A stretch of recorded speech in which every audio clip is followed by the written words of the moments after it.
पवित्र श्रीमद् भागवत गीता, पवित्र चारों वेद, पवित्र कुरान शरीफ, पवित्र बाइबल, पवित्र गुरु ग्रंथ साहिब, पवित्र कबीर साहिब की वाणी में छुपे हुए गूढ़ रहस्य अर्थात तत्व को जानने के लिए कृपया अवश्य सुनिए जगत गुरु तत्वदर्शी संत रामपाल जी महाराज के मंगल प्रवचन। अब कहने का भाव ये है, इनका जन्म हुआ विक्रमी संवत 1452 में और दूसरा पुत्र 1538 में हुआ। 1538, 48 वर्ष तो वो ले लो उधर से पहले वाले, और 38 ये जोड़ दो, 48 और 38 86 वर्ष हो गए।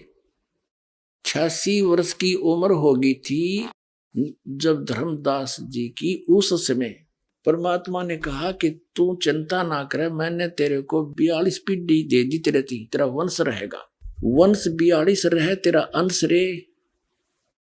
अब धर्मदास जी कहने लगे, हे भगवान, यू तो काल का दूत नारायण दास, और 86 साल की उम्र मेरी, अब परमात्मा क्या होगा कि तेरे एक संतान होगी, मेरे आशीर्वाद। अब या उसका गला उतरे नहीं, 86 साल की उम्र होगी, अब संतान होगी, ना भी नहीं करे और यश भी नहीं करे। परमात्मा अंतर्यामी थे, तो इसका विश्वास दृढ़ नहीं हुआ और वृद्ध गणा हो रहा, कदे मृत्यु को प्राप्त हो जाए, इसका इतना अठड़े कौन हो रहा है। तब परमेश्वर कबीर जी ने ऐसे आशीर्वाद किया। ऐसे सतलोक से एक बालक आया, उसके आंगन में लेट गया, हाथ पैर मारे, नवजात शिशु। अग देख धर्मदास, 10वें महीने तेरी पत्नी के गर्भ से ये बालक जन्म होगा, तेरा जच्चा चाहे ना जच्चो। ने बोला जी जचगी है। जब इसी लीला देखी और फिर वो बच्चा वापस कर दिया, आत्मा गई। 10वें महीने आमिनी के गर्भ से चूड़ामणि जी का जो है जन्म हुआ, उसको मुक्तामणि नाम साहिब भी कहने लगे। तो कबीर परमात्मा ने धर्मदास जी से कहा था कि भाई ये पहला मंत्र देना सिर्फ 5 नाम का, ये और मंत्र भी डिस्क्लोज ना करना, सतनाम ये 2 अक्षर का और सार शब्द। धर्मदास मेरी लाख दुहाई, ये सार शब्द कहीं बाहर ना जाए। सार शब्द ये बाहर जो पढ़ी या बिजली पीढ़ी हंस नहीं तरही। अब धर्मदास तो पक्के थे, जो कह दिया सतगुरु ना फाइनल है। फिर परमात्मा कबीर जी ने उनके पुत्र चूड़ामणि से, जब वो छोटी उम्र के थे, तो उस समय उनसे कहा कि उनको आदेश दिया कि ले बेटा ये 5 नाम जाप करना और आगे अपने उत्तराधिकारी को भी देना और उसी को यही आदेश देना, ये नाम जाप करता रहे। ठीक है। फिर कबीर परमात्मा ने कहा, धर्मदास जब तेरी 6ठी पीढ़ी आओगी ना, तब ये 5 नाम भी समाप्त हो जाएंगे, काल वहां झपट्टा देगा और मेरा वचन ना खाली जाई, ये मैं सच्ची कह रहा हूं। तो धर्मदास चिंतित हो गया कि हे परमात्मा, फिर ये मेरे बालक कैसे पार होंगे? वंश तो आपने दे दिए 42 पीढ़ी, तो ये बच्चे पार कैसे होंगे दाता? वो बहुत चिंतित हो गया। तो परमेश्वर ने कहा कि इस काल ने कहा था मैं 12 पंथ चलाऊंगा नकली कबीर जी के नाम थे। उन 12 पंथों में से जो 12वां पंथ चलेगा गरीबदास का होगा। उस गरीबदास वाला पंथ जब चल चुका होगा, उस गरीबदास वाले पंथ से यानी गरीबदास जी से मेरी महिमा की वाणी पुनः प्रकट होगी और उसमें गरीबदास वाले पंथ में आगे चल के मैं ही आऊंगा। जब 5500 वर्ष बीत जाएंगे ना कलयुग ने, उस समय आप देखना और सब पंथों को खत्म करूंगा, सच्चा ज्ञान बताऊंगा और सभी पंथों को खत्म करके एक पंथ चलाऊंगा, तो सारा विश्व नाम लेगा, सारे पार करूंगा उस समय के। तो तेरे वंश भी हो जाए बेटा, पार क्यों चिंता करता है?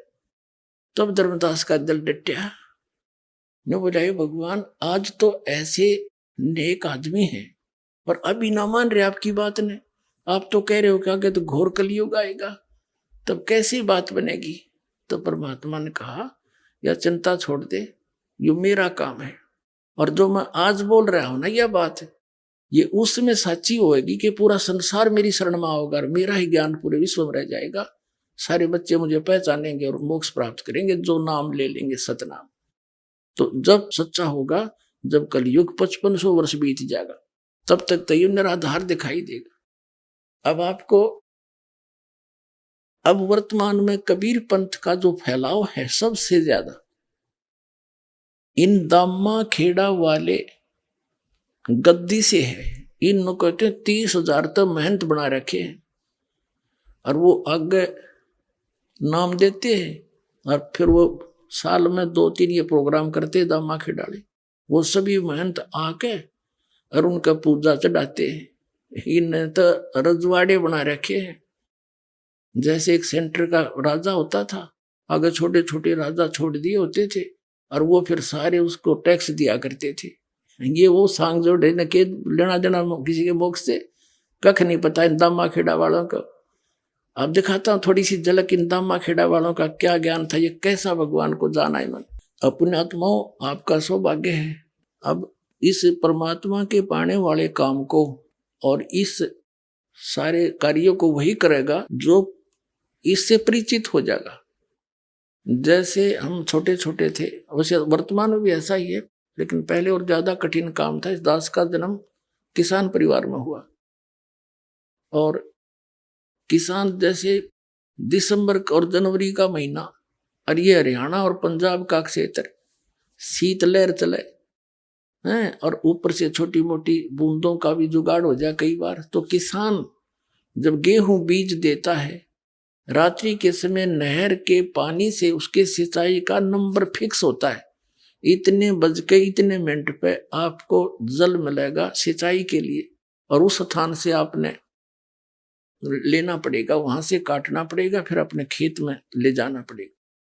तो वो सीमित समय होता है, घंटा आधा घंटे का। अगर उस समय किसान अपने मौके पर नहीं पहुंचा तो उसका सिंचाई हो नहीं खेत में और उसके बालक भूखे मरे, फसल हो नहीं सकती। तो वो जिस समय हम रजाइयों में बढ़कर चारों तरफ से दाब के कमरे के अंदर सो रहे होते हैं, वो किसान क्योंकि वो परिचित है, यदि आज मैंने थोड़ा सा आलस कर दिया और सिंचाई नहीं की अपनी फसल की, मेरे बालक भूखे मर जाएंगे और मैं निर्धन हो जाऊंगा।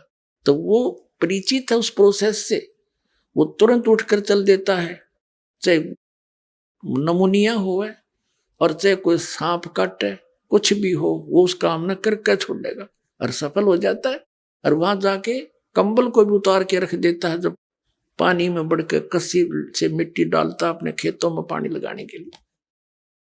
तो पुण्यात्माओं, वो व्यक्ति इस काम को करेगा। इस यहाँ इतनी दूर से आ रहे हैं पुण्यात्मा, कहाँ से 2-2 हजार किलोमीटर से चल कर आगे, तो वही आएंगे यहाँ पर जो इसको समझ जाएंगे कि ये काम तो करना पड़ेगा, ना तो बिजली गिरगी, ये जीवन फिर मिला नहीं मनुष्य का, ये अवसर मिला नहीं, ऐसा संत नहीं मिला जो दास परमात्मा ने बना के भेज दिया, और यू ज्ञान मिला नहीं।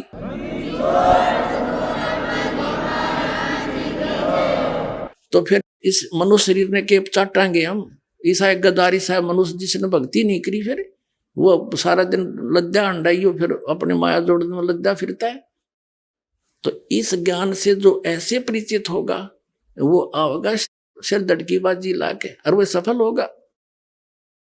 अब ये कितना बढ़िया मौसम, ना घनी सर्दी ना गर्मी, और इसका थोड़ा सा लाभ उठाएंगे। अब हम आपको घंटा आध घंटा फालतू अधिक समय ज्ञान देंगे, ये बार बार समय मिलता है। सोचा था संग जन्म हो गए, कुत्ते बन के गली में सोवांगे, कोई ना सोने दे, आता जाता मारे लठ ट्या ट्या करते भागते हंडाएंगे।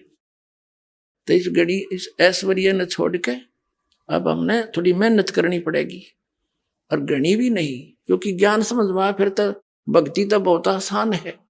चलते फिरते बस में कहीं पर भी मालिक का नाम जाप करना है, नाम से मोक्ष होगा। कोई बात अठयोग करना है नहीं, इसमें अठयोग तो बकवादी लोग करते और कराते हैं, किसी संत ने नहीं किया। परमात्मा कपड़ा बुनते थे, भक्ति करके भी दिखाते थे कि ये है मार्ग भगवान के पाने का। तो अब आपको थोड़ी सी झलक दिखाते हैं जो ये दामा खेड़ा वालों ने कितना संसार डबो रखा है, और ये दावा करते हैं कि जो धर्मदास की गद्दी पे हैं हम। और कबीर साहब ने कहा था इससे 2 नाम लेगा वो पार होंगे, नहीं। कबीर साहब जी ने ये कहा था कि 6ठी पीढ़ी में ये 5 नाम भी समाप्त हो जाएंगे। ये और ही एक शब्द सा सेलेक्ट कर लिया इन्होंने कबीर सागर से, अजर नाम, अमर नाम, पाताले सब सिंधु नाम, यही हंस का काम, 5 ले हंसा उड़ जाई। ये मंत्र है कोई? ये तो एक आरती सी है। अब वो 2 अक्षर का नाम है। पहले तो ये दिखाते हैं आपको, ये दामा खेड़ा वालों के विषय में जो परमात्मा ने कहा है, ये है कबीर सागर। और यहां आपको दिखाते हैं कबीर सागर संपूर्ण 11 भाग, खेमरा श्री कृष्णदास प्रकाशन बंबई से। ये प्रथम खंड कबीरपंथी भारत पथिक स्वामी युगलानंद विहारी द्वारा परिष्कृत मुद्रक के प्रकाशक हैं खेमरा श्री कृष्णदास, अध्यक्ष श्री वेंकटेश्वर प्रेस, खेमरा श्री कृष्णदास मार्ग मुंबई से। ये इधर इनका ये सारा कुछ यहाँ लिखा हुआ है। इसमें अनुराग सागर नामक एक ग्रंथ, एक अध्याय है अनुराग सागर, और इसके पृष्ठ नंबर 138 पे भविष्य कथन अलग व्यवहार है। जस कुछ आगे हुए भाई, सो चरित्र तोहे कहूं बुझाई। कबीर साहब कह रहे हैं धर्मदास जी को कि जब लो तुम रहो तन्माही, तो लो काल प्रगटे नहीं। जब तक तू रहेगा ना इसमें, तो तब तक तो काल तेरे पंथ में कोई झटका नहीं दे पाओगा। देखिए, अर्गहो किनार ध्यान बकलाए, जब तन तजो काल तब आए। छेकई तोर वंश को आई, और काल धोख सो वंश रिझाई। फिर यू काल आओगा, तेरे वंश को छेकेगा, उसमें छेद कर देगा, और उस धोखे में तेरे वंश गणेरा जी रहेंगे, तेरे वंशाले। आगे देखो, वंश तुम्हारा अनुभव कथ रखही, नाद पुत्र की निंदा भखी। सोई पीढ़ी है हंस कड़ियारा, ताको होए बहुत अंकारा। जो तेरी पीढ़ी के होंगे उनमें अभिमान गणा हो जाएगा। स्वार्थ आए चिन्ह न पावे, अनंत जीवन के भटकावे। और जीवों को भटकाओगे अपने स्वार्थ के कारण, सच्चाई को नहीं ग्रहण करेंगे। ताते तो ये कहूं समझाई, अपने वंश देव चिताई। नाद पुत्र जो प्रगट हुई, ताको मिले प्रेम से सोई। कमाल पुत्र जो मृतक जिवाया, ताके घट में दूध समाया। अब कबीर साहब ने बताया है कि जैसे मैंने एक कमाल नाम के लड़के को जीवित किया था, और वो एंडी पाक गया, फिर बाद में अपने आप लाग गया नारा सांग जोड़ के, तो इसी तरह तेरे वंश वाले भी अभिमानी हो जाएंगे। एक तो नाद का पुत्र होता है वचन का, एक बिंद का होता है। बिंद का वो होता है जो माता पिता से वंशज होते हैं उनके बच्चे, और एक नाद कहो चाहे वचन कहो, नाद का होता है वचन से। जैसे आप जी हमारे बच्चे और बच्ची हो गए, बेटा बेटी, आप इस दास के वचन के बच्चे हो, और शरीर के बच्चे अलग हैं। तो इसी प्रकार धर्मदास जी के जो बिंद के हैं वो तो है ये महंतर दामा खेड़ा वाले, और वचन के हैं उनसे हटकर, जैसे दास वचन का उनका पुत्र है, क्योंकि गरीबदास जी कबीर साहब का वचन का पुत्र था। फिर उनसे ही आगे चलते हुए हमारा जन्म हुआ, उसी पंथ में जन्म हुआ, माँ से जन्म अलग से हुआ, तो वो है नाद के। और यहाँ कबीर साहब कहते हैं इन बिंद वाला ने तो बैठाया सदा, ये नाद वालों से मेरा पंथ उजागर होया, वचन वालों से, जो वचन परंपरा से। देखिएगा अनुराग सागर 139 पृष्ठ पर हम पढ़ रहे हैं कबीर सागर का। ताते धर्मनी मानो सिखाई, नाम थाप सौंपो भाई। ये नाम है नापनी। नाद पुत्र के सोपो सोई, पंथ उजागरता से होई। और वंश कर है अहंकार बहुता, तेरे वंशाले तो बहुत में अहंकार करेंगे। हम हैं धर्मदास कुलपुता, हम तो धर्मदास के कुलपुत्र हैं। और जहां हंग ता हम नाही, जहां विमान है वह मैं नहीं। और धर्म नहीं देखो परख मन माही। जहां हंग ता काल स्वरूपा, जहां विमान है वह काल है, नहीं पावे सतलोक अनूपा। धर्मदास तौतर है वंशा, यही बात को मेटो संसा। नाम भक्ति जो दृढ़ के धर ही, सुनो धर्मनी वो कैसे नीतर ही। रहनी रहे तो सब उभारूं, और वचन गह तो तेरे 42 तारूं। और वचन गह सो वंश हमारा, बिना वचन नहीं उतरे पारा। चाहे तेरा बेटा हो, चाहे तेरे वंश के हो, जिन्होंने हमारे सतनाम को नहीं ग्रहण किया वो पार नहीं हो सकते। आगे देखना, यहां क्या बताया है अनुराग सागर के 140 पृष्ठ पर। कहते हैं नाद बिंद जो पंथ चलावे, चूड़ामणि हंसन मुक्तावे। फिर क्या बताया, धर्मदास तो वंश अज्ञाना, तेरा वंश अज्ञानी होएगा, चिन्ह नहीं वो अंशी दाना। जस कुछ आगे हुए है भाई, सो चरित्र में कहूं बुझाई। कहते छठी पीढ़ी बिंद तू होई, तेरे बिंद का, तेरे शरीर का जो, तेरी पीढ़ी का जो छठी पीढ़ी आओगी, तो भूले वंश बिंदु तो सोई। और टकसारी से ले है पाना, टकसारी को ले है पाना। अस तो बिंद होए अज्ञाना, अस तेरे बिंद के, तेरे ये परंपरा वाले ऐसे अज्ञानी हो जाएंगे, वो छठी पीढ़ी में ये बात बिगड़ेगी। चाल हमारा बस तुम झाड़े, टकसारी के मत सब मांडे। चौका तैसे करे बनाई जैसे जैसे। ये क्या बताया है कि छठी पीढ़ी में, छठी पीढ़ी बिंद तू होई, तेरा बिंद जो होगा, भूले वंश और बिंदु तो सोई। टकसारी को ले है पाना, अस तो बिंद होए अज्ञाना। वो टकसारी वाला नाम ले लेगा और ये असली नाम छोड़ देगा। अपने आत्माओं, धर्मदास जी इस बात से चिंतित हो गया कि तो बात बिगड़ेगी। और दिखाता हूं आपको, छठी पीढ़ी में क्या हुआ कि ये 5 नाम जो दास आपको देता है, 7 मंत्र वर्तमान में परमात्मा का आदेश है, कंप्लीट कोर्स देना है। प्रथम और लास्ट का नाम नहीं था उस समय, केवल बीच के नाम थे। और ये नाम है न कमलों से आगे हमने निकलने के और यहाँ की सुख सुविधा प्राप्त होने की। तो ये इसलिए दिए थे कि इस बिचली पीढ़ी तक ये मनुष्य जन्म प्राप्त करते आ जाएंगे इस प्रथम मंत्र तक, और फिर इन सब को पार कर दूंगा। तो क्या हुआ ये दास बताता है, छठी पीढ़ी का जो इनका महंत था, उसको अन्य व्यक्तियों ने, क्योंकि लोग कुछ समझदार से हो गए, पंथ का कुछ विकास घना हो गया इनके का, आम आदमी कहने लगा तुम बातें करते हो सतलोक और सचखंड और सतपुरुष की, हर नाम देते हो इन देवताओं के 5, तो फिर ये क्या थारा पंथ हुआ। तो टकसारी कोई पंथ जो नकली पंथ था, कबीर पंथ, उसके कारण वो भ्रमित हो गया छठी पीढ़ी वाला महंत, उसने वो मंत्र त्याग दिए। सचमुच ये तो ऐसा ही है, उसकी अपनी अल्प बुद्धि ने सोचा और वो हे कबीर सागर से ले लिया उसने, अमर नाम अजर नाम पाताल सब सिंधु नाम, यही हंस का काम। और पूरे इस कबीर पंथ में इस दामा खेड़ा से संबंधित ये नाम देते हैं, एक पूरी आरती सी सुनाते हैं। ये खाक नाम है, ये तो उस नाम की महिमा है। उस जो नाम आपको दिया जाएगा वो अजर है, वो अमर है, और उससे ही आपका मोक्ष होगा। एक पुस्तक है इनकी जो दामा खेड़ा के द्वारा प्रकाशित है, उसका नाम है सुमरण शरण गह 42 वंश, लेखक महंत श्री हरि सिंह राठौर, पृष्ठ 52 पर लिखा है, देखिएगा। उस पुस्तक की फोटोकॉपी हमने लगा रखी है, प्रमाण है पुस्तक सुमरण शरण गह 42 वंश, लेखक महंत श्री हरि सिंह राठौर, पृष्ठ 52 की ये फोटोकॉपी है।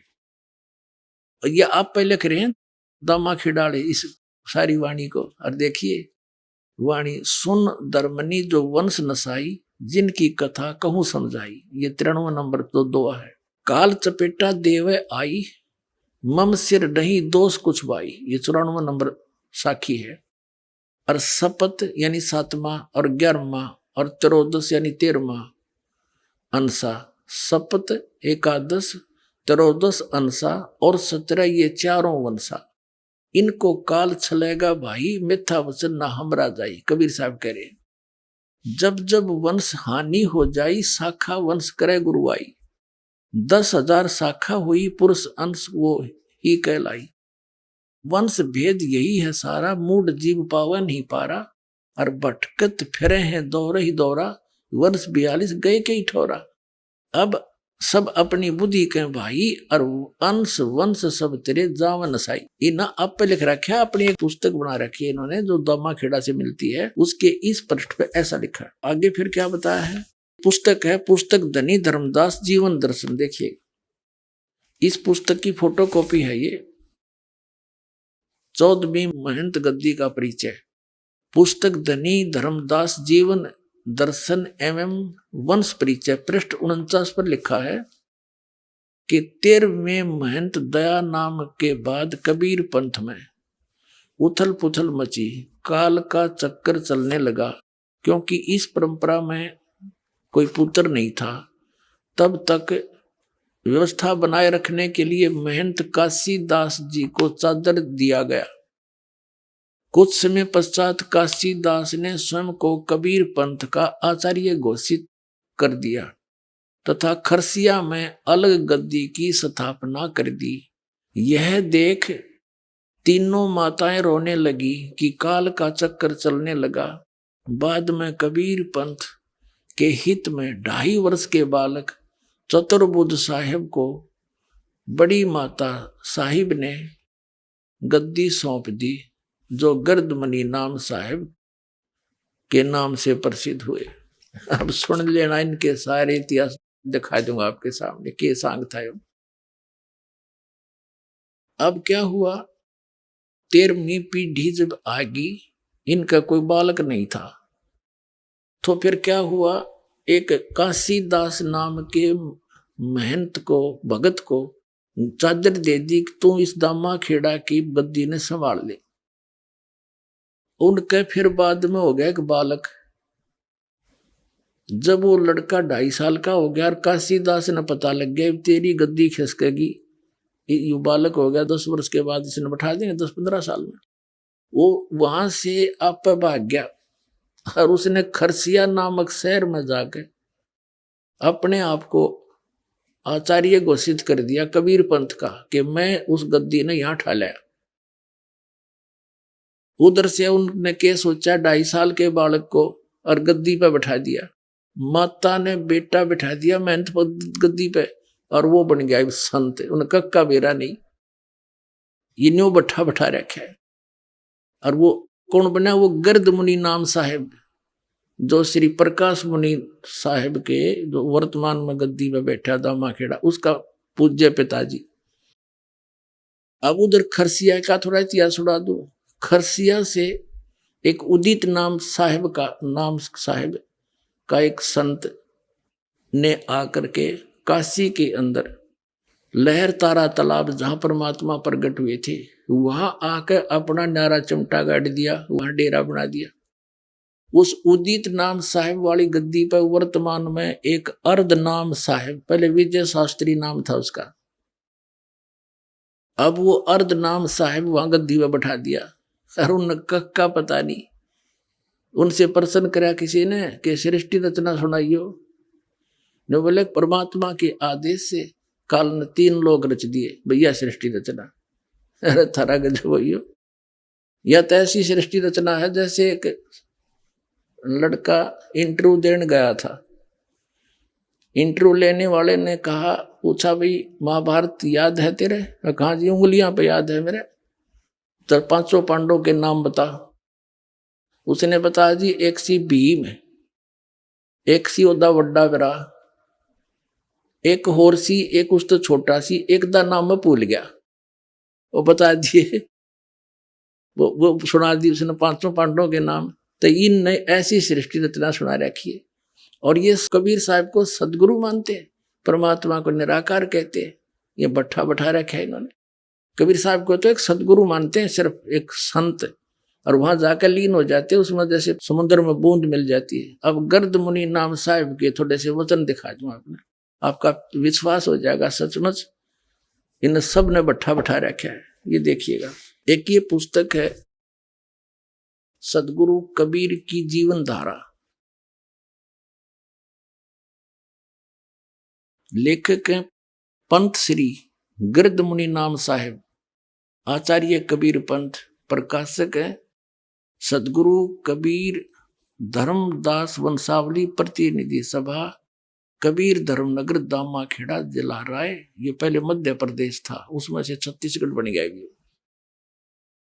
अब ये पुण्यात्माओं 13वीं गद्दी में उथल पुथल होगी, या पहले करें धर्मदास व जीवन दर्शन पुस्तक में, और उसमें सुमरण गह शरण 42 वंश के में कि परमात्मा की वाणी है कबीर साहब की कि 7वां 11वां और 13वां इनको काल ठगेगा।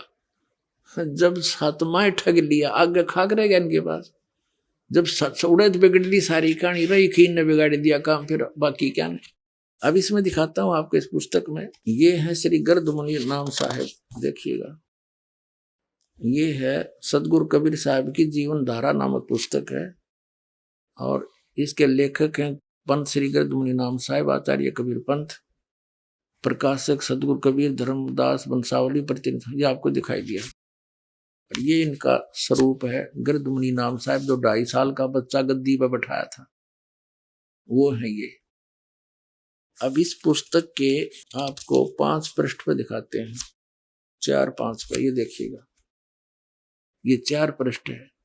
ये क्या कथा सुनाता है आगे से कि सदगुरु कबीर साहब का सत स्वरूपी होना और अंत में निराकार में लीन हो जाना उनकी विशिष्टता है। वे वहीं से आते हैं जहां परम शांति है, आनंद है और अनंत प्रकाश है। हो गया इनका भी अंत। गिरद मुनि नाम साहब कह रहा है कि कबीर साहब वहां से आते हैं और फिर उसमें जाकर लीन हो जाते हैं, अनंत प्रकाश है जैसे बूंद समुद्र में। अब देखिएगा, एक पुस्तक और है गिरद मुनि नाम साहब, उस 2.5 साल के बालक ने, यानी सदगुरु कबीर ज्ञान पयोनिधि नामक ये पुस्तक है। सदगुरु कबीर ज्ञान पयोनिधि, और ये है आचार्य गिरद मुनि नाम साहिब के द्वारा लिखी गई है। सदगुरु कबीर धर्मदास साहेब वंशावली प्रतिनिधि सभा, कबीर धर्मनगर दामाखेड़ा जिला रायपुर मध्य प्रदेश में यह प्रकाशित है। और इसके मुद्रक कौन है? गीता प्रिंटिंग प्रेस, सती बाजार रायपुर मध्य प्रदेश से। अब इसके आपको दिखाते हैं झलक इनके ज्ञान की है। ये 34 पृष्ठ है, और यहां देखिएगा 35 पृष्ठ पे, ये 35 पृष्ठ है। सदगुरु कबीर साहब का सतपुरुष, यानी कौन था सदगुरु कबीर साहब का सतपुरुष, ये क्या बताना चाहते हैं। यहाँ इन्होंने क्या किया है कि अध्यात्म विद्या ब्रह्म को विद्या है, ब्रह्म का विद्या, ब्रह्म की विद्या है ये, गिरद मुनि नाम साहब कह रहे हैं। और यह ब्रह्म समस्त पिंड और ब्रह्मांड में समभाव में अनुस्यूत है, यानी फैला है। यही ब्रह्म चराचर का मूल तत्व है। समस्त भारतीय मनीषियों ने इस गुण में जगत पर विचार करके यह निष्कर्ष निकाला है कि इसमें 2 अत्यंत स्पष्ट तत्व हैं। पहला जगत का मूल तत्व जो सत्य, शाश्वत, सदा एक, रस चेतन और इंद्रिया अतीत है। दूसरा जगत का बाह्य स्वरूप जो असत्य, परिवर्तनशील।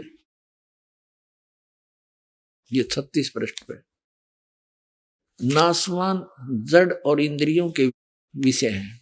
इस मूल तत्व को भारतीय दर्शन में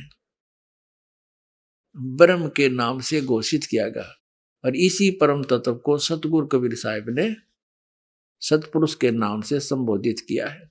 यह सतपुरुष सर्वत्र एक रस रहता, इसकी सत्ता नित रहती। अब आगे इसके ज्ञान का अंत, ब्रह्म को ही कबीर साहब ने सतपुरुष बताया है। देखिए डबो रखा देश का देश इन्होंने। ब्रह्म क्या है? ब्रह्म तो युग काल है, ज्योत स्वरूपी निरंजन है, और सतपुरुष परम अक्षर ब्रह्म है, जो गीता जी में भी कहा है। ब्रह्म गीता ज्ञानदाता ब्रह्म खुद कह रहा है कि अर्जुन तू सर्वभाव से उस परमेश्वर की शरण में जा, उसकी कृपा से तू परम शांति को और सनातन परम धाम को प्राप्त होगा।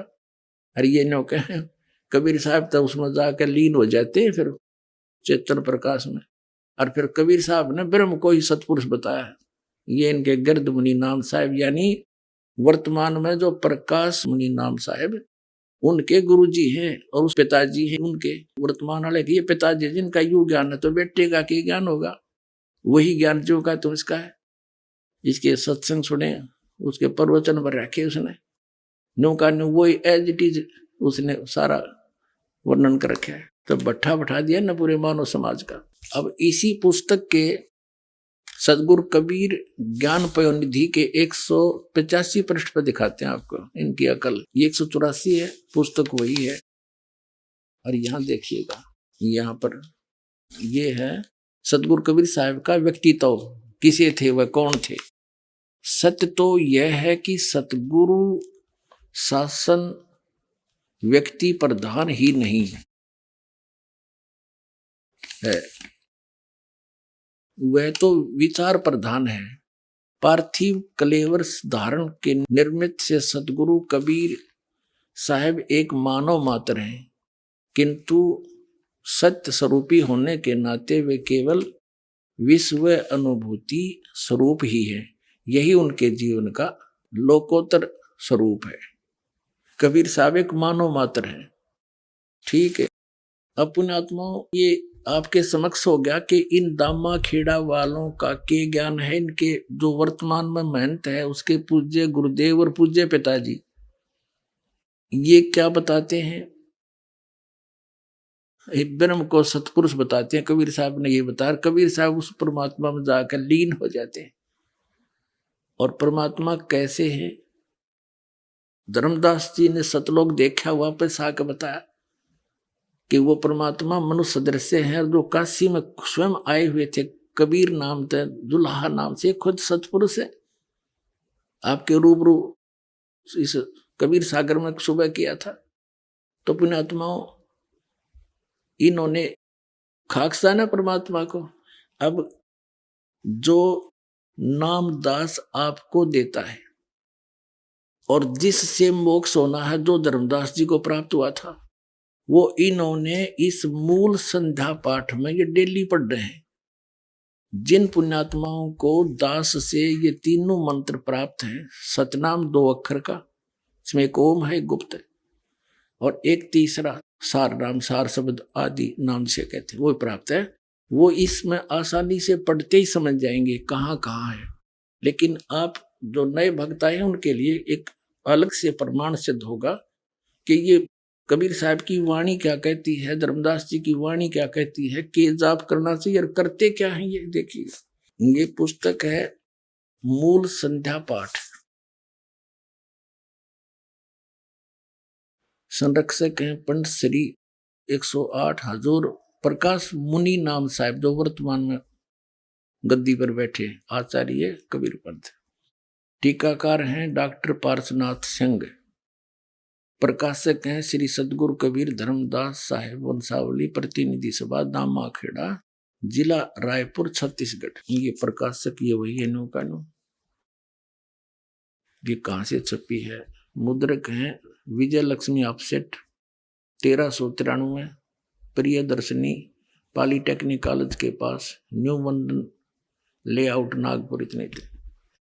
अब इसके आपको 33 पृष्ठ पर दिखाते हैं। अब देखो 32 पृष्ठ पे ये जो करते हैं ना, अदर नाम अमर नाम, इसमें स्पष्ट लिखा है कि सतपुरुष का नाम अजर है, अमर है, उसका कभी विनाश नहीं होता, कभी अक्षय नहीं होता। यही शाश्वत तत्व सतगुरु कबीर साहब स्वयं है, जो सोहम रूप में सदा सर्वदा परम सत्य के रूप में विराजमान है। अब देखना, ये कहते दिखत के तैन चश्मिन का फिरा मोतिया बंदरे। अब यहाँ दिखाते हैं ज्ञान गुजरी, इसमें डेली पढ़ रहे हैं। धर्मदास बिलवे करजोरी साहेब सुनिए विनती मोरी, काया गुजरी का कहूं संदेशा, जाते जीव का मिटे अंदेशा। धर्मदास सुनियो चितलाई, काया भेद कहूं समझाई। कबीर साहब की वाणी है, धर्मदास और कबीर साहब की इसमें वार्ता है। यहाँ आ जाते हैं हम। अब हम आगे चलते हैं इसके पृष्ठ नंबर 33 पे। यहाँ पढ़ते आ रहे थे। निश्चय धोती पौन जनेऊ, अजप्पा जपे सो जाने भेऊ। यह धोती नेति जो तुम करते हो ये निश्चय वाली है, विश्वास करना हमारे पर। और यहाँ देखना, ये प्रश्न नंबर 34 पे है। इला पिंगला के घर जाई, सुषमना नारी रह ठहराई। ओम सोहम तत्व विचारा, बंग नाल में किया संभारा। मन को मार गगन चढ़ जाई, मान सरोवर पैठ नहाई। अनहद नाद नाम की पूजा, ब्रह्म ब्राग देवनी दूजा। छूट गए कलमस कर्मज लेखा। और ये नैनन साहिब को देखा, ये क्या भगवान है ही नहीं वहां पर। और ये परमात्मा कहते हैं इन नैनो परमात्मा को दिखा दूंगा तुझे। और आगे दिखाते हैं 37 पृष्ठ पे, इसके 37 पृष्ठ पे देखिएगा।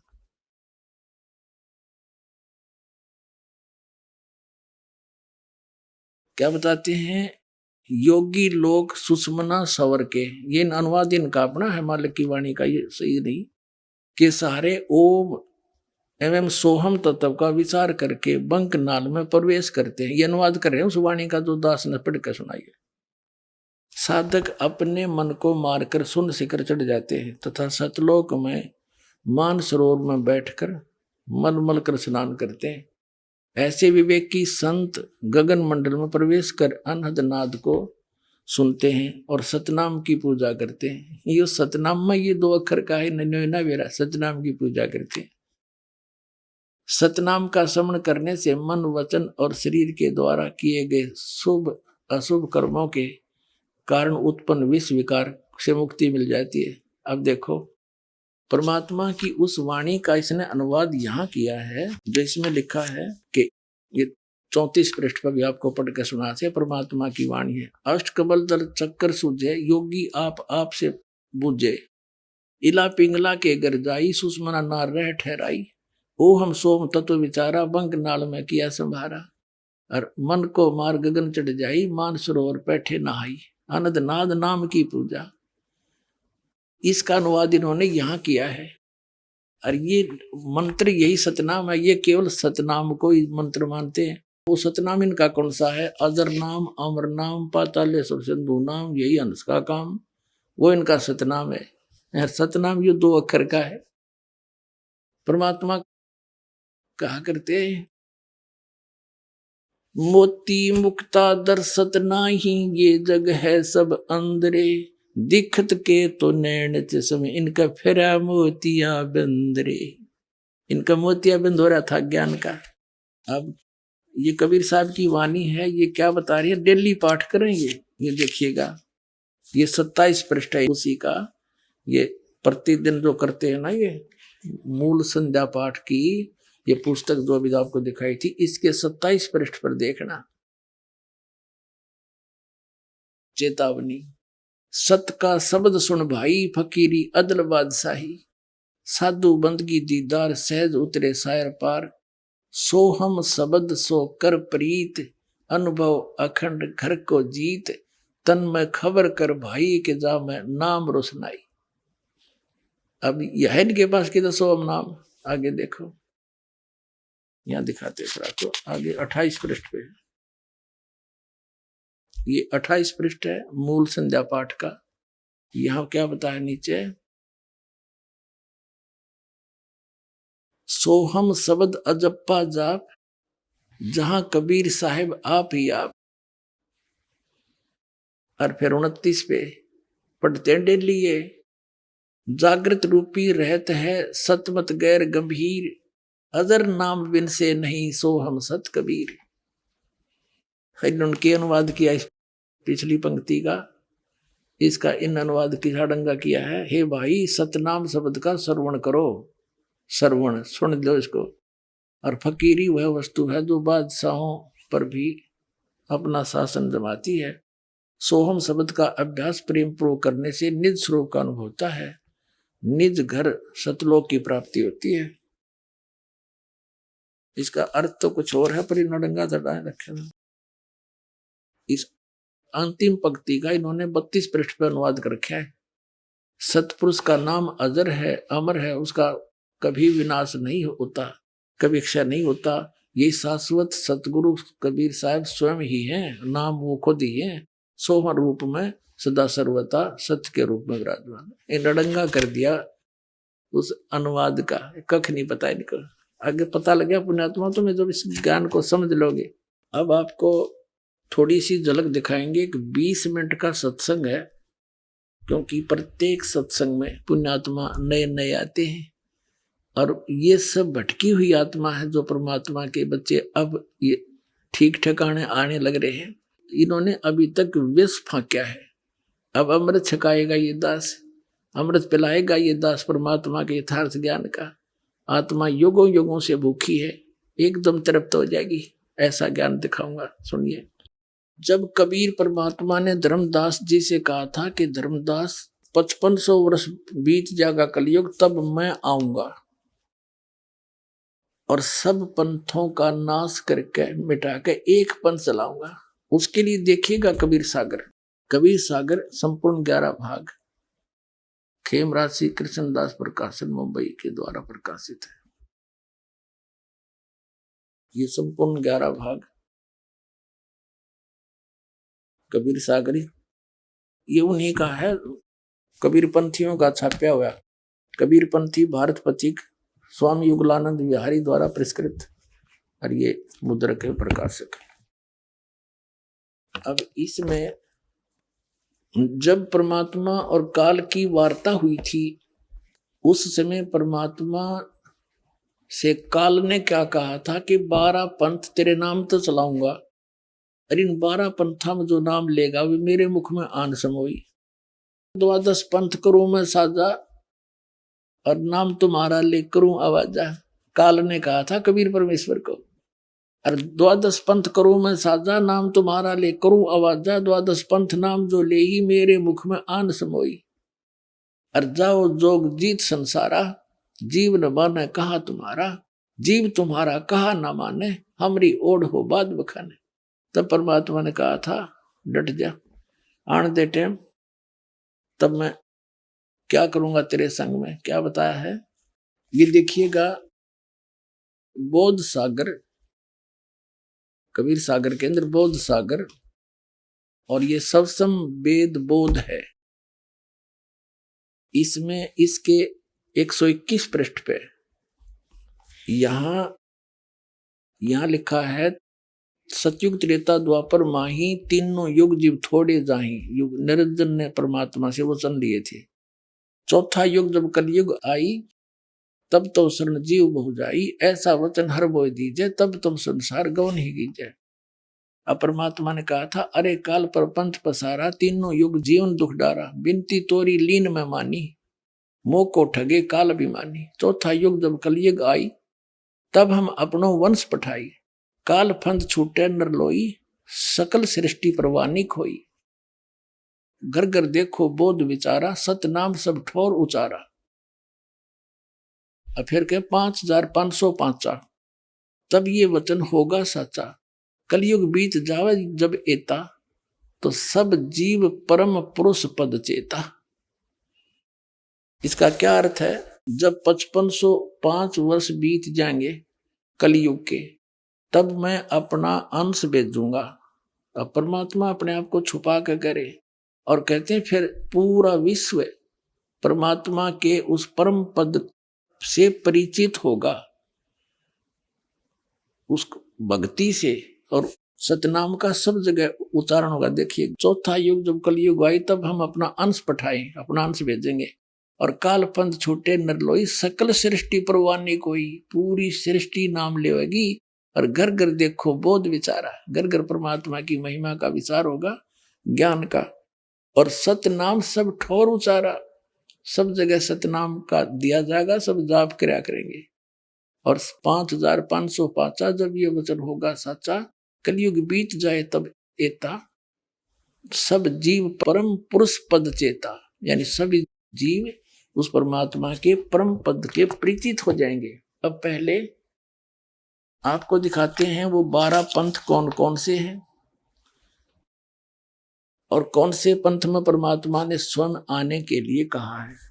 देखिएगा, ये है कबीर बानी नामक एक चैप्टर है, कबीर सागर में अध्याय है, बोध सागर खंड है, कबीर सागर ग्रंथ है और कबीर बानी अध्याय है। इसके 136 पृष्ठ पे यहां देखिएगा। द्वादश पंथ चलो सो भेद, क्या बताया है कि द्वादश पंथ काल फुरमाना और भूले जीव न जाए ठिकाना, ताते आगम कह हम बाख्या, वन समारा चूड़ामणि शाखा। प्रथम जग में जागो बरमावे, बिना भेद वो गंध चुरावे। दूसर सुरत गोपाल होई, अक्सर जो जोग दृढ़ावे सोई। तीसरा मूल निरंजन, चौथा पंथ टकसार और पांचवा पंथ बीज का लेखा। फिर सतनामी पंथ, फिर जीवा का पंथ, राम कबीर पंथ, फिर यो परम धाम की वाणी पंथ, ये चलेंगे। अब ये तो यहां इन्होंने प्रथम पंथ चूड़ामणि को नहीं दिखाया, प्रथम जागू दिखा दिया, ये गलत कर रखे ना। और यहां देखना, यहां दिखाते हैं आपको कबीर चरित्र बोध, ये देखिएगा, ये है बोध सागर का ही कबीर चरित्र बोध नामक ये चैप्टर है, अध्याय है। इसके 1870 पृष्ठ पे, ये 1870, यहां 12 पंथों को गद्य भाग में लिखा है। कबीर साहब के पंथों का वर्णन, प्रथम नारायण दास जी का पंथ लिख दिया इन्होंने, और दूसरा जागूदास, और यहां लिख रखा है न प्रथम जागूदास। देखो यहां इस कबीर बानी चैप्टर में 136 पृष्ठ पे प्रथम लिख दिया जागूदास, या चूड़ामणि को निकाल दिया, ये प्रथम चूड़ामणि है। अब हम आगे 1870 पृष्ठ पे कबीर चरित्र बोध में, प्रथम नारायण दास जी का पंथ, फिर जागूदास पंथ, तीसरा सूरत गोपाल, मूल निरंजन का पंथ, टकसारी पंथ, भगवान दास पंथ, सतनामी पंथ, कमाली पंथ, यू कमाल का पंथ, कमाल वाला, कमाली का नहीं, कमाल का, राम कबीर पंथ, प्रेम धाम की वाणी पंथ, और 11वां जीवा पंथ, और 12वां है गरीबदास पंथ। यू 12वां पंथ याद रखो, ये गरीबदास पंथ है, ठीक है। यहाँ क्लियर है गद्य भाग में, और ये है पद्य भाग कबीर वाणी 136 पृष्ठ पे, 136 पृष्ठ। अब यहां आगे हम फिर दोबारा, द्वादश पंथ काल फुरमाना, भूले जीव न जाओ ठिकाना। इन 12 पंथों में काल का आदेश चलेगा, नाम चलेगा, ज्ञान चलेगा, अर्थात आगम कह हम बाख्या, इसलिए भविष्य का हमें बता दिया है, आपको बताऊंगा आपको। वंश हमारा चूड़ामणि शाखा, ये प्रथम चूड़ामणि है, इन्होंने गलत लिखा, थोड़ा सा फेर बदल बाद में किया है इन कबीर पंथियों ने। प्रथम जग में जागो बरमावे, बिन जागो जोगो सूरत गोपाल वही है, टकसारी पंथ, फिर सारा ये सतनामी पंथ, और ये सारा वही है परमधाम की वाणी पंथ। यहां आगे हम ये 10वां वध है परमधाम की वाणी। अब ये 11वां है वास्तव में, अब ये है 12वां। कहते संवत 1775 हुई, तादिन प्रेम प्रगटे जग सोई। संवत 1774 में गरीबदास जी का जन्म हुआ था, संवत 1774 वैशाख में, यहां गलती से 75 लिखा गया है, संवत 1775 हुई, ये 74 हुई होना चाहिए। तादिन प्रेम प्रगटे जग सोई, 12वां पंथ का प्रवर्तक तब प्रगट होगा, आज्ञा रहे ब्रह्म बोध लावे, कोली चमार सबके घर खावे, यानी वो भेदभाव कम करेगा। साख हमारी ले जीव समझावे, असंग जन्म ठोड़ नहीं पावे। 12वें पंथ प्रगट हो वाणी, शब्द हमारे की निर्णय ठाणी। 12वें पंथ में, गरीबदास वाले पंथ में, मेरी महिमा की वाणी पुनः प्रगट होगी। पुण्यात्माओं, गरीबदास जी की वाणी में, क्योंकि परमात्मा मिले थे गरीबदास साहिब जी को, 10 वर्ष के बालक थे छुड़ानी गांव में, वहां से सतलोक लेकर गए थे धर्मदास जी की तरफ, फिर वापस छोड़ा था। परमात्मा को मालूम था कि 12 पंथा में कबीर पंथ के नाम से काल घुसेगा और नकली ज्ञान देगा, मेरे नाम का नामो निशान मिटा देगा ज्ञान का। तो अपनी प्यारी आत्मा गरीबदास जी को ले गए, फिर वापस गोवा बना के छोड़ गए। उन्होंने उस वाणी का आंखों देखा हाल लिखा जो दास के पास उपलब्ध है। तो यहाँ क्या बताते हैं, कबीर साहब ने कहा कि 12वें पंथ प्रगट हव वाणी और शब्द हमारे का निर्णय ठाणी। ये 12 अस्थिर घर का मरम ना पावे, ये 12 पंथ हमी को ध्यावे। यानी मेरी वाणी को 12वें पंथ प्रगट हो वाणी, और शब्द हमारे का निर्णय ठानी, हमारे ज्ञान को वो कोशिश करेंगे समझने की, पर अस्थिर घर का मरम ना पावे, ये 12 पंथ हमी को ध्यावे। गरीबदास वाले पंथ में भी कहते हैं मेरी महिमा की वाणी प्रकट होगी, लेकिन गरीबदास वाले भी इस ज्ञान को समझ नहीं सकेंगे, क्योंकि गुरु बिन काहुन पाया ज्ञान, जो थो था भूसड़े मूड किसाना।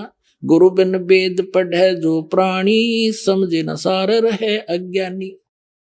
तो सतगुरु आम दया करी, वो दया करी परमात्मा ने। फिर इस दास को देखियो, आगे देखो इसका निचोड़ कहाँ होता है।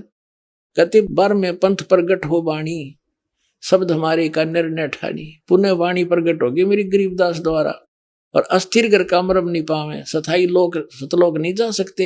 आइए अब हम उन श्रद्धालुओं के अनुभव जानते हैं जो जगत गुरु तत्वदर्शी संत रामपाल जी महाराज जी से दीक्षा प्राप्त कर चुके हैं तथा उनके द्वारा बताए गए भक्ति मार्ग पर चल रहे हैं। नमस्कार सर। नमस्कार सर। सर क्या नाम है आपका? मेरा नाम उत्तम कुमार साहू, ग्राम दत्तरेंगी, जिला बलौदा बाजार, छत्तीसगढ़। सर संत रामपाल जी महाराज से नाम दीक्षा आपने कब ली? सर जी मैंने 14/3/2014 को परमात्मा की शरण ली। उत्तम जी, संत रामपाल जी महाराज से नाम दीक्षा लेने से पहले आप क्या भक्ति साधनाएं करते थे? जो हिंदू धर्म में सभी देव जो पूजा चलते हैं, सभी देवी देवताओं को, जैसे शंकर भगवान है, दुर्गा जी है, गणेश जी हैं, ये सभी देवी देवताओं की पूजा करते थे। उससे कुछ लाभ नहीं हुआ और ऊपर से हानि होने लगी। तो फिर संत रामपाल जी महाराज की शरण में आप कैसे आए? मेरे बड़े वाली लड़की है नाम भुवनेश्वरी, उसके सिर में दर्द होता था सर जी। तो दर्द के कारण जब से स्कूल जाते थे तो स्कूल में ही सर लोग मैडम लोग जो दर्द कार्य परेशानी होते थे लड़की को तो वहीं सुला देते थे। तो घर में आते थे तो कई बार सर लोग भी घर में आए कि इस लड़की का सर में दर्द होता है, बहुत व्याकुल हो जाती हैं। तो मैंने कई फूक झाड़ तांत्रिक वालों के पास लेकर गया और इधर उधर बहुत घुमाया, कई डॉक्टर के पास लेकर गया, लेकिन वहाँ कुछ आराम नहीं हो रहा था। तो मैं एक बार रायपुर के राम सागर पारा जो सोमनाथ साहू है उसके यहाँ एक्सरे करवाने के लिए लेकर गया था। तो वहाँ एक्सरा करवाया तो उसने बताया कि इसके सर में कुछ, सर के ऊपर मस्तिष्क ऊपर में कुछ गांठ जैसा जमा हुआ है, उसको बड़ी वाले डॉक्टर से जाकर दिखाओ। तो मैंने उस डॉक्टर के कहे अनुसार रायपुर में ही श्री बालाजी हॉस्पिटल है, वहाँ लेकर लड़की को गया। तो वहाँ डॉक्टर को दिखाया तो लड़की का सर में कुछ ज़्यादा प्रॉब्लम बताया, ऑपरेशन के लिए उसने बोला। तो मैं लड़की को बोला कि बेटी यहाँ एडमिट होने के लिए बोल रहे हैं। तो मेरे लड़की ने बोला पापा कुछ दिन 10-12 दिन बाद अगर इलाज करवाएंगे तो चलेगा क्या? तो मैंने बोला कि ठीक है, आगे होली का त्यौहार है तो त्यौहार घर में मना लेंगे, उसके बाद इलाज करवाएंगे। वहाँ मैंने डॉक्टर को बोला सर जी मुझे कम से कम 10-12 दिन का समय चाहिए। तो डॉक्टर ने बोला ठीक है, 15 दिन के बाद आ जाना। मैंने वहाँ डॉक्टर से छुट्टी लेकर गांव में आया तो संत रामपाल जी महाराज जी के एक शिष्य चैनुदास रहता है, उसने मेरे को परेशानी देखते हुए उसने कहा कि आप इधर उधर भूत प्रेत डॉक्टर वैगा के चक्कर में बहुत घूम रहे हो, एक बार मेरे साथ सतलोक आश्रम संत रामपाल जी महाराज के शरण में जाकर देखो, हो सकता है परमात्मा अगर दया करेंगे तो वहाँ आपके लड़की का तबीयत ठीक हो जाएगा। तो उसके कहने के हिसाब से मैंने बरवाला संत रामपाल जी महाराज के आश्रम सतलोक आश्रम पहुंच गया और वहां जाने के बाद मैंने दीक्षा ली। संत रामपाल जी महाराज से नाम दीक्षा लेने के बाद आपको क्या क्या लाभ मिले? परमात्मा संत रामपाल जी महाराज से दीक्षा लेने के बाद आज मेरे लड़की जिसका तबीयत खराब था, सिर में दर्द हो रहा था, आज वो जो सिर का दर्द है बिल्कुल ठीक हो गया है। उसके नाम से एक भी टेबलेट अभी तक उसको खाना नहीं पड़ता। और एक लाभ और बताता हूँ सर, कुछ दिन बाद 2015 में मेरे माताजी को हार्ट अटैक हुआ था। हार्ट अटैक होने के बाद माँ एकदम मृत समान हो गई थी। तो मोहल्ले वाले, पूरा आसपास के लोग सब इकट्ठे हो गए थे, देख रहे थे क्या हो गया क्या हो गया। तो मैंने संत रामपाल जी महाराज जी से जो दोपहर का रामायणी चलता है उसको परमात्मा की वाणी शुरू किया। उसके बाद 10-15 मिनट के बाद में माताजी ने अपने आंखें खोली और सांस लेना चालू कर दिया। तो मोहल्ले के लोग जो इकट्ठे हुए थे उसने अचंभित हो करके सब एक दूसरे से देखने लगे और सबके आँखों में आंसू बहने लगे। और मेरे भतीजे के बड़े भाई के लड़के को हाथ पकड़कर मेरी माँ ने बोली, बेटा मेरे को परमात्मा ने वापस भेज दिया है, भजन चलो भक्ति करना करके, ऐसे करके बोलने लगी। तो कुछ दिन के बाद भगत जी फिर माँ मेरे को बोले, बेटा मेरे को भी दीक्षा दिला दो। तो मैं अपनी माताजी को चांपा नामदान केंद्र में लेकर 2015 में दीक्षा दिलाई। आज भी मेरी माँ की उम्र लगभग 95 वर्ष है भगत जी। आज भी वो स्वस्थ हैं और परमात्मा की भजन करती हैं। और एक लाभ और बताता हूँ भगत जी, अभी पिछले साल मैंने एक ट्यूबवेल घर में पानी के लिए खुदवाया हूँ। तो परमात्मा से अरदास लगाया था कि परमात्मा पानी की आवश्यकता है, तो ठीक है बेटा बोर करवा लो। तो मैंने बोर खुदवाया और किसी प्रकार का मैं किसी से जांच वाँच नहीं करवाया था, जहाँ इच्छा लगा वहाँ मैं खुदवा दिया। तो आसपास के लोग इकट्ठे हुए और कहने लगे, तुम तो किसी देवी देवताओं को नहीं मानते, इसलिए आप बोर खुदवा रहे हो, उसमें पानी नहीं निकल रहा है। जिस दिन खुदाई हुआ भगत जी, उस दिन एक भी पानी उसमें नहीं निकला। तो सब वैसी हंसी उड़ा रहे थे कि देखो भगत के घर में आज बोर हो रहा है तो किसी प्रकार का पानी नहीं निकल रहा है। तो मैंने कुछ दिन के बाद 8-10 दिन के बाद वहाँ मोटर लगवाया भगत जी। तो मोटर लगवाया तो आज परमात्मा की दया से इफरात पानी निकल रहा है। आज आसपास के जो बोरिंग नल है, बोर हैं, वो सब गर्मी में सूख जाते हैं, लेकिन परमात्मा की दया से आज मेरे यहाँ इफरात मात्रा में पानी है भगत जी। और छोटे मोटे लाभ तो होते रहते हैं। उत्तम जी, संत रामपाल जी महाराज की शरण में आने के बाद आपको बहुत सारे लाभ मिले। आज टीवी पर आपको लाखों दर्शक दिख रहे हैं और वो भी किसी न किसी बीमारी से ग्रस्त हैं, तो उनके लिए आप क्या कहना चाहेंगे? चलन में सत्संग आता है, सत्संग के नीचे में पीली पट्टी चलती हैं, उसमें बहुत नंबर दिखाए जाते हैं। और सत्संग सुने और ज्ञान को समझे। मेरे जैसे बहुत सारे लोग परेशानी में हैं, अगर परमात्मा के ज्ञान को अगर समझकर परमात्मा की शरण ग्रहण करेंगे, आज मेरे ही तरह वो भी स्वस्थ हो रहेंगे। सर, संत रामपाल जी महाराज से नाम दीक्षा कैसे ली जा सकती है?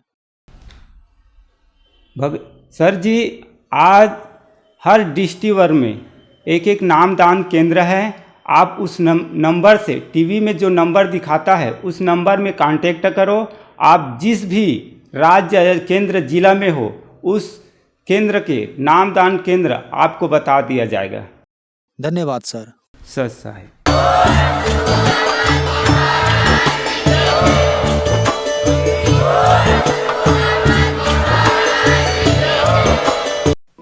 आप सुन रहे थे जगत गुरु तत्वदर्शी संत रामपाल जी महाराज के मंगल प्रवचन। अधिक जानकारी के लिए संपर्क करें